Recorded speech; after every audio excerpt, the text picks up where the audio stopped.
જય માતાજી મિત્રો, હું છું આપનો યોગીરાજ ભવાન અને એક નવા જ અંદાજમાંના એક નવા ટેલેન્ટ સાથે ફરી પાછો આવ્યો છું આપણી ગુજરાતી રંગમંચ ચેનલમાં.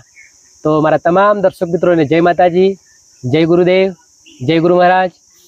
આજે એવા જ એક કલાકારને મળવું છે જેમને કલાકાર નહીં પણ કલાકારોના કલાકાર એટલે કે ઓર્ગેનાઇઝર છે, એમને આપણે મળવું છે અને એમની જર્ની વિશે અને એમને પૂરેપૂરી માહિતી આપણે મેળવી છે, એમને જાણવા છે અને માણવા છે. તો ચાલો મળીએ એક એવા જ કલાકારને. જય માતાજી. જય માતાજી. તમને મળીને ખૂબ ખૂબ આનંદ થયો, કારણ કે તમે સમય ન હોવા છતાં આપણી આ ગુજરાતી રંગમંચ ચેનલમાં ઉપસ્થિત થયા એ બદલ ખૂબ ખૂબ આભાર, થેન્ક યુ. તો મારો પ્રથમ પ્રશ્ન એ હતો કે આપણા દર્શકો જેની રાહ જોઈ રહ્યા છે, તો એવો તમારો સરસ મજાનો પરિચય, નામ અને ગામ સાથે મારા દર્શકોને આપો. જય માતાજી મિત્રો, હું છું સુનિલ ગુંજા, તાલુકો મારો વિસનગર, જિલ્લો મહેસાણા, અને એક મારું નામ ઓર્ગેનાઇઝર સુનિલ ગુંજા. ખૂબ સરસ. પોતે સુનિલભાઈ એમનું નામ છે અને ગુંજા એમનું ગામ છે અને સરસ મજાનું એક ઓર્ગેનાઇઝિંગનું કામ કરી રહ્યા છે. ઘણા બધા નામી અને અનામી કલાકારો સાથે પોતે સંકળાયેલા છે અને એમને મળીને, એમને સાથે રાખીને એમના અનુભવથી સરસ મજાના ગામે ગામ પ્રોગ્રામો કરી રહ્યા છે. તો સુનિલભાઈ, શરૂઆતમાં આ ફિલ્ડમાં આવવાનો વિચાર કઈ રીતે આવ્યો? આ ફિલ્ડમાં આપણે કે હું એક અમારા ગુરુજી એટલે કે નિકુંજ યોગીરાજ, બરાબર, કે એમના ત્યાં બેઠક હતી મારી, બરાબર. એટલે એમાંથી નિકુંજ યોગીરાજના અંગાત સાથે હું નિકુંજ યોગીરાજના સાથે અંગાત ફરતો હતો સર. બરાબર. એમાંથી પછી થોડી આ ફિલ્ડમાં અમારા ગુરુજીનો એવો સપોર્ટ મળ્યો મને કે તમે આ લાઈનમાં તમે થોડા સંકળાયેલો હતો, ઓર્ગેનાઇઝરનું તમે કામ કરો. એટલે પછી આ ઓર્ગેનાઇઝરનું કામ કર્યું. એવું સારા 4 વર્ષથી આ ઓર્ગેનાઇઝરનું કામ સારું કરું છું સર. એવો ભગવાનની એવી કૃપાથી છે કે હું આવું કામ કરું છું અને મારા મા બાપની સપોર્ટથી, એવા મારા ગુરુજીનો સપોર્ટ છે, એવા ચાહકો મિત્રોનો સપોર્ટ છે, એવા સારા અનામી કલાકારોનો સપોર્ટ છે. બધાને સારા પ્રોગ્રામ કરાવું છું સર. બરાબર, ખૂબ સરસ. સુનિલભાઈ, તમે જેમ કહ્યું કે માતા પિતાનો સપોર્ટ મોખરે હોય છે, કારણ કે એ આપણને એવી પ્રેરણા આપતા હોય છે કે જીવનમાં ખૂબ નામ કરીએ, ખૂબ આગળ વધીએ. હંમેશા એમના એવા વિચારો હોય છે અને એમાં એમની ખુશી હોય છે. તો જેમ વાત કરી કે નિકુંજભાઈ યોગીરાજ, એમની પ્રેરણાથી તમે જે આ પ્રોગ્રામોનું કામ કરો છો, જે પોતે સરસ મજાનું નોલેજ સાથે ઓર્ગેનાઇઝિંગ કરો છો, તો ઘણા બધા નામી અને અનામી કલાકારો સાથે તમે સંકળાયેલા છો. તો એકાદ બે એવા કોઈ નામી કલાકારોના મારા દર્શકોને નામ આપો. એટલે કે માનસી ખુમાવત છે, બરાબર, પછી આપણે કૃષ્ણા પંડ્યા છે, બરાબર, એવા અમારા વિશ્વજીત યોગીરાજ છે, સુખદેવ યોગીરાજ છે, બરાબર, એવા નાના મોટા અનામી કલાકારોને સાથે લઈને ફરું છું સર. ખૂબ સરસ. તો જેમનું અત્યારે હાલ ટ્રેન્ડિંગમાં જેમનું નામ કહેવાય, ટ્રેન્ડિંગમાં જેમના ગીતો ચાલે છે, ટ્રેન્ડિંગમાં પોતે સારા એવા પ્રોગ્રામો કરે છે, એવા કલાકારોને સાથે લઈને સરસ મજાના પ્રોગ્રામો પોતે કરે છે.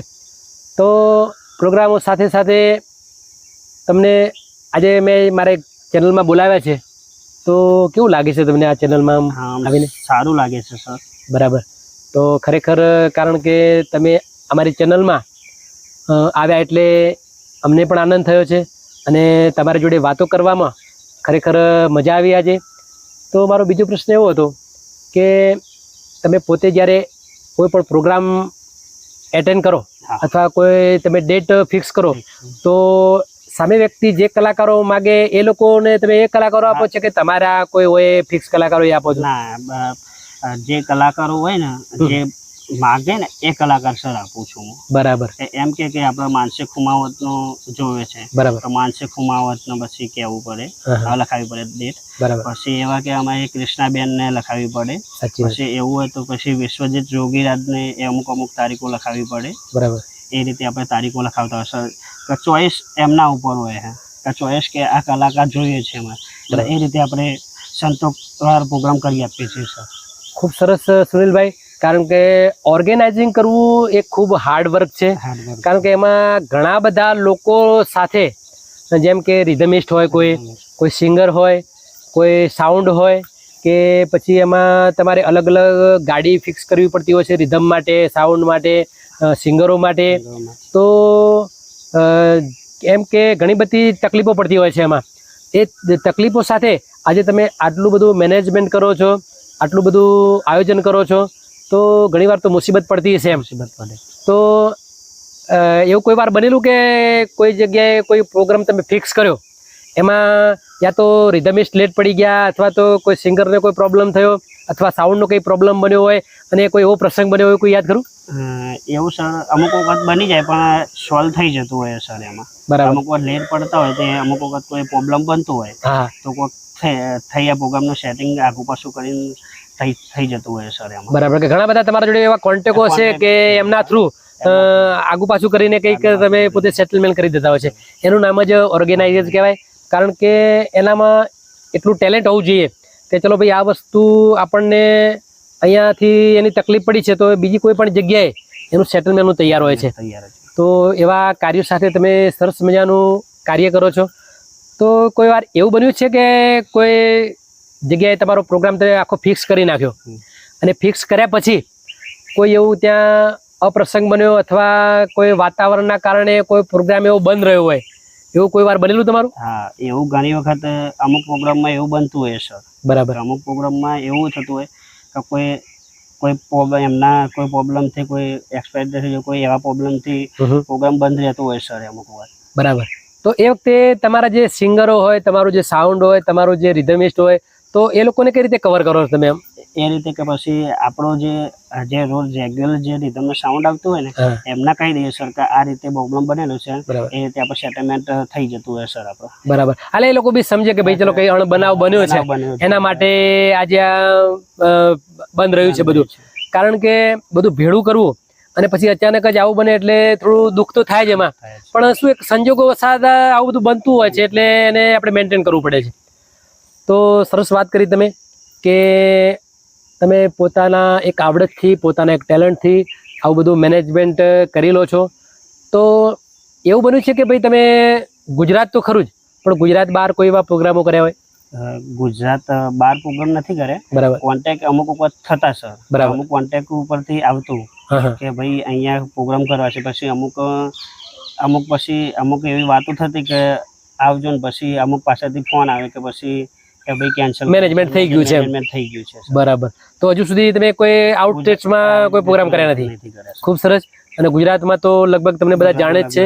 અને ગુજરાતમાં તો બધા ઘણા બધા પ્રોગ્રામો જેને આપણે કોઈ ગણી ન શકાય એટલા બધા પ્રોગ્રામો તમે કર્યા છે. અને જેમ જેમ વાત કરી કે ભાઈ નામી અનામી કલાકારો, આજે એ લોકોને આપણે બુક કરવા હોય તો એની ડેટ ઘણા સમય પહેલા આપવી પડતી હોય છે એમને. મહિના 2 મહિના પહેલા ડેટ લખાવી પડતી હોય છે. બરાબર. તો હવે પછીનો જે શેડ્યુલ આવશે નવરાત્રીનો, તો નવરાત્રીના પ્રોગ્રામની કેવી અત્યારથી તૈયારી તમારી ચાલુ થઈ ગઈ છે? બરાબર. તો નવરાત્રીની તૈયારી, કારણ કે અત્યારથી તમે એને મેન્ટેન કરો તો જ એ અત્યારથી એની શરૂઆત કરવી પડે એમ, તો જ એ સક્સેસ જાય એમ. ખૂબ સરસ. તમે સરસ મજાના મારી સાથે જે વાતચીત કરી અને મારી જોડે જે હાજર રહ્યા મારી ગુજરાતી રંગમંચ ચેનલમાં, તો હું તમને એમ કહીશ કે મારા દર્શકો વિશે શું કહેવું છે તમારું? દર્શકો કે આપણે એવું સારું છે, જેવો સારો સપોર્ટ છે દર્શકોનો. બરાબર. કે મને આ રીતે સપોર્ટ છે, એવો હંમેશા એવો સપોર્ટ તમે આવતા રહેજો અને તમારો જે સપોર્ટ કાયમ માટે રાખજો એમ. બરાબર. તો 100% આપણે સુનિલભાઈના આ ઓર્ગેનાઇઝરમાં આપણે 100% સપોર્ટ કરશું. તો દરેક જાતના પ્રોગ્રામો, રાસ, ગરબા, ભજન, લોકગીત, લગ્નગીત અને સંતવાણી ડાયરા સાથેના સરસ મજાના પ્રોગ્રામો કરે છે. તો કોઈ પણ જાતના પ્રોગ્રામો ઇન્વોલ્વ કરવા હોય તો ગુંજા ગામના છે અને સુનિલભાઈ યોગીરાજ એમનું નામ છે. તો એમને મળજો. 100% સંતોષકારક અને સરસ મજાનું કામ કરી આપશે.